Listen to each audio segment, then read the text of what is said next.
So please rise up and we will start a prayer, okay? May I call on somebody to lead a prayer? Okay, Nechelyn, can you lead a prayer? Okay. This we ask in Jesus' mighty name. Amen. So good morning, grade 5 student. Okay. So how was your day today? Ah, you're fine. So please give me now seated. Okay.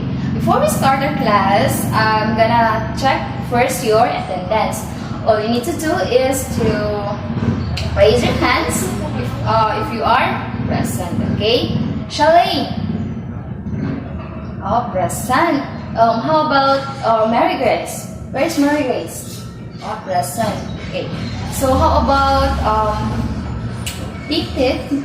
Present. Everyone is present right now. So our first activity is naku ipakita ninyo mga pictures. All you need to do is to analyze what the picture shows. Okay. So this is the pictures of an apples and an mangoes. So what is that? Here is that it is mangoes from the Philippines and the apples from the USA. So what do you think? What might be this picture or illustration shows? Anyone? May I call on Charlene to answer? Okay, very good. So these pictures show about import and export. So did you know what is export and import? It is a kind of trading. So imagine if you have the chance to explore the Philippine trading. So would you think trade is a good factor in contribution in the Philippine and economic development? What do you think so? How can you elaborate it further? Okay, may I call on Mr. Justin or Indodong Justin to answer? Okay, very good. You have a nice idea. So let's move on to another picture. So this picture is this. So what do you think is this picture shows? So these are the vehicles. So my third question is, how can you be sure that this picture is a great contribution for the economic development of the Philippines? Anyone? May I call on Miss Mary Grace or Inday Mary Grace to answer? Okay. Stand up. If you are answering, okay. Oh, very good. You have a nice idea. So let's move forward to another activity, which is all about the graphic organizer. So are you familiar with the graphic organizer? So as you look at this, so this is a kind of graphic organizers that shows the relationship or mga details about it, mga highlights sa mga details. So this is a kind of tabular form. Okay. So I'll group you into three. So all you need to do is, if you are group 1, just focus only on free trade, its purpose, importance, and impact in the Philippines. So if you are group 2, just focus only on Friar Lands Act, its purpose. The purpose niya, importance, and the impact. Then afterwards, the group 3 will show or focus only on the Plain Aldrich Act. So, are you ready with the activity right now? Okay. So, I'll count you 1, 2, 3. Okay. Naka-follow mo? Okay. So, 1. Okay. So after this, after ka nang nakuha mo sa kaning yung mga purpose, yung importance and impact, so ato ni siyang i-present, just choose one representative nga mo present sa inyong output, sa inyong activity. Okay? Did you get it? So, mo hatag sa rubric before mo undergo sa kaning activity. So, sa kaning activity, sa criteria niya kay content. So, content is, kung siya 10%, the collaboration is 15%, organization is 15% and the presentation is 15%, which is focused on our total of 50%. Okay? Did you get it? Nakagets mo? So, say buhaton ron. Okay. So, I'll give you 5 to 10 minutes to complete that tabular form. Then after is mag-present mo diri ha. Okay?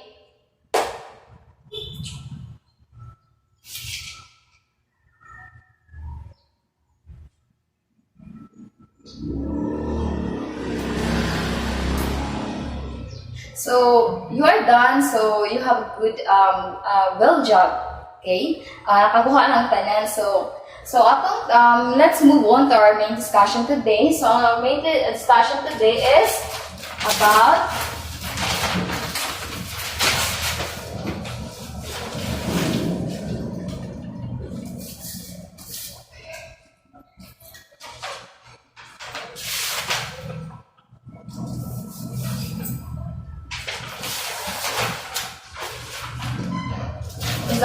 the economic changes introduced by the Americans. So, focus on the transportation and communication. So, the first thing to do on pabugid sa kanang kuan is the construction of roads and bridges. So, muna siya the first nga kanang great contribution sa Americans during sa American colonization sa tuang country at the time.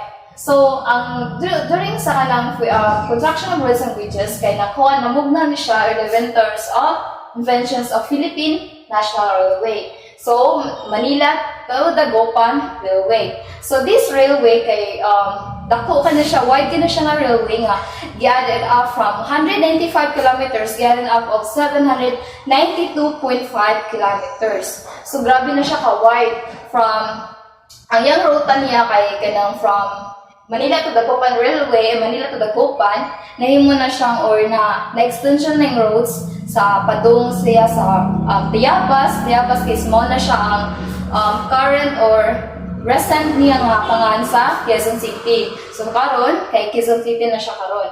So ang kanang then Tayabas area and somewhere sa different regions or different places somewhere in Luzon. Then, sa construction of roads and bridges, kay daghan na siya, daghan na sa increase. So, ang kanang ni-evolve ang American vehicles. So, these vehicles, American vehicles, example sa niya is cars, motorcycle. So, sa during that time, so up to this day, na ang kaning cars is makaunaw na during the nasa American period, ang kanang pagbukla sa kaning cars and motorcycle nga mao gyapon mostly sa karon up to this na modern naman ta. So ang kaning cars and motorcycle kay nakuha na gyapon na-adapt ra gyapon sa mga Pilipino. Then afterwards sunod ang motorboats and ships. So ang popular mo sa motorboats and ships kanang mga sakinan pandagat, diba? So afterwards sunod ang motorboats and ships, sunod ang airplane. So the first airplane nga ni travel or the first airplane nga ni gipalupad sa Philippines is kanang gibugna siya or gipalupad ni Lucky Baldwin sa year nga 1911. So then afterwards kay tungod sa katong pagbugna sa airplane, hisunod ang invention of radios, telephones, and wireless telegraphy. So kami ang telephones kay gamit gyapon siya karon sa atong current day. Then mostly mo gani also sa kanang ang communication sa una kay faster ang iyang kanang pagkontra gyapon. Kay grabe kay kanang kay manawag nga dali ra kaayo, easy na kaayo sa mga Pilipino before nga manawag or makipag-communicate sa mga layo nila nga mga pamilya. Okay, good day everyone. Are you ready to listen to our discussion today? Okay, very good. Before we proceed to our discussion, please get your notebook and ballpen to take down notes. Okay, now class, our topic for today is all about the economic changes during American period. First is the land policy. Land policy class, even before Americans invaded the Philippines, Filipinos had already taken for lands which were abandoned by some religious orders when the revolution broke out in 1896. So when was the revolution broke out? Yes, very good. During in 1896. Now, these friar lands also declared by the Malolos Constitution as property of Filipino nation. And in addition, class, Apolinario Mabini advised General Emilio Aguinaldo to distribute these lands to the farmers. Now, next is the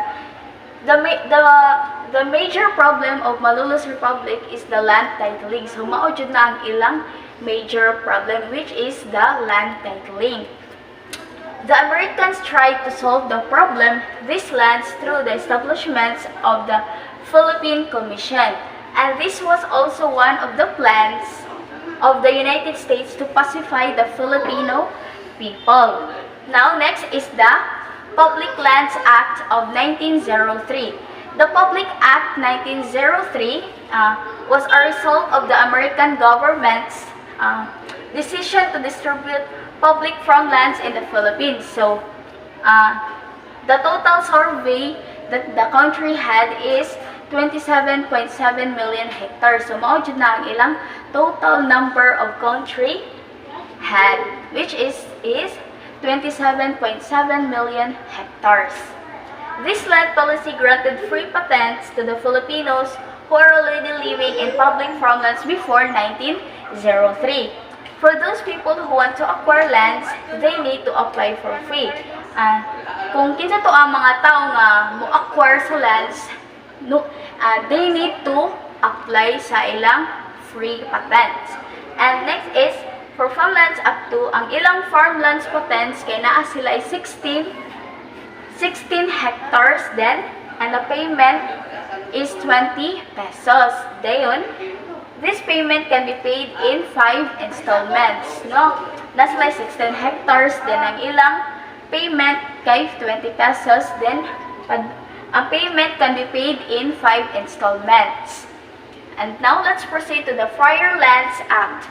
Friar Lands Act is these lands owned by the friars which were abandoned and taken over by Filipinos during in 1896 class.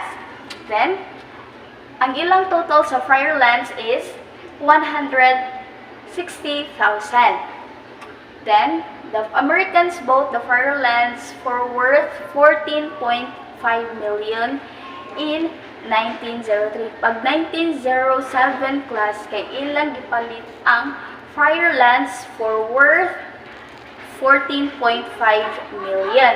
Then, Governor General Leonard Wood was concerned that only rich can buy this land. So, ang ningon daw si Governor General Leonard Wood kay ang dapat ra daw mo palit sa kuan land kay which is ang mga dato ura kay mao ra may maka-afford sa ilang land. So, although intentions were good, the act was not effective. Then, the tenants usually could not afford the price of the land. So, ang tenants dili ka-afford sa land. So, the rich acquired more lands, but while the poor continue to suffer. So, ang ayahay ani kay ang mga kwartahan ra din. Ang mga pobre kay suffer sila kay tungod ang maka-afford ra man sa yuta kay which is ang mga rich people. Then now, let's proceed to free trade. Free trade is the Americans limited Philippine trade with one other countries. After some time, almost all Philippine exports were sent to the United States because for the free trade between these two countries, the economy of the Philippines became dependent on the United States.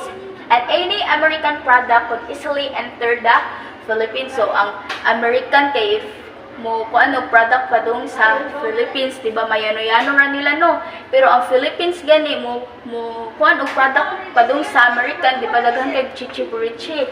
Then while only few Philippines products were allowed to enter the United States, so dili ra pa jud kanang tanan mo sa product sa Philippines, ila pang check upon.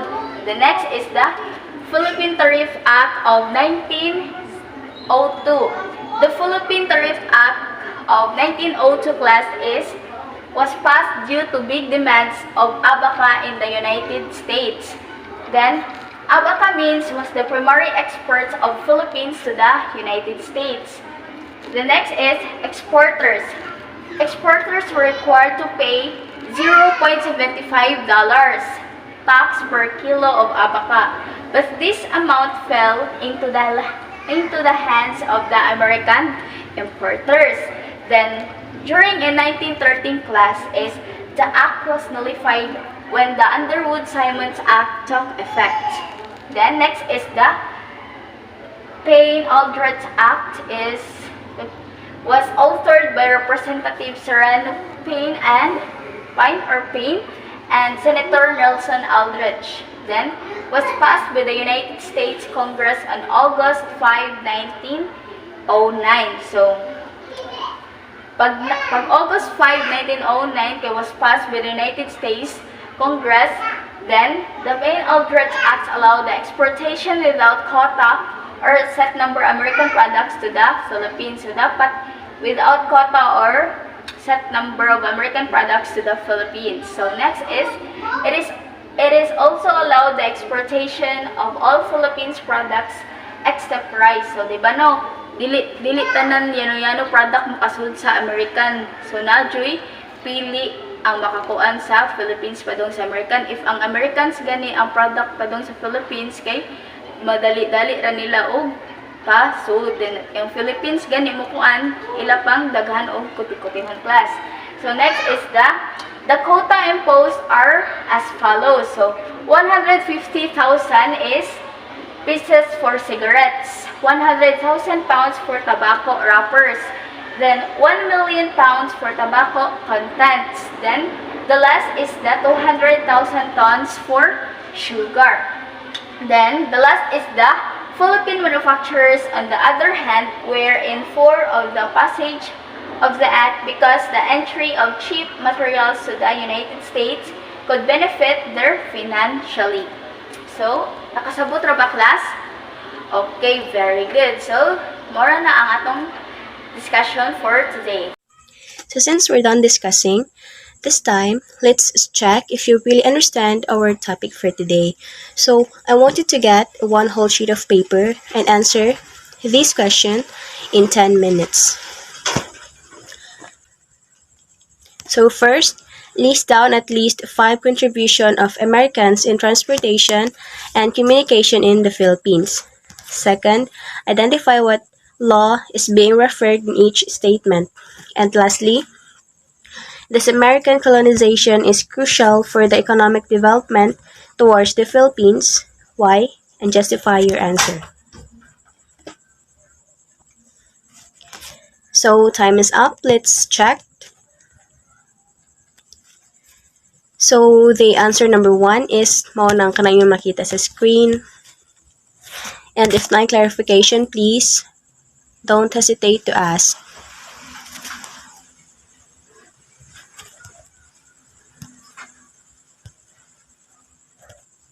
Next, question number 2. So, mao na ang answer nga nasa screen.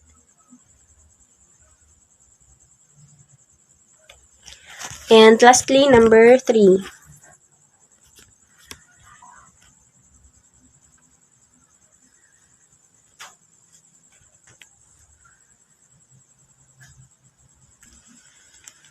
So, are you done checking? Okay, so, nabe clarification? Wala.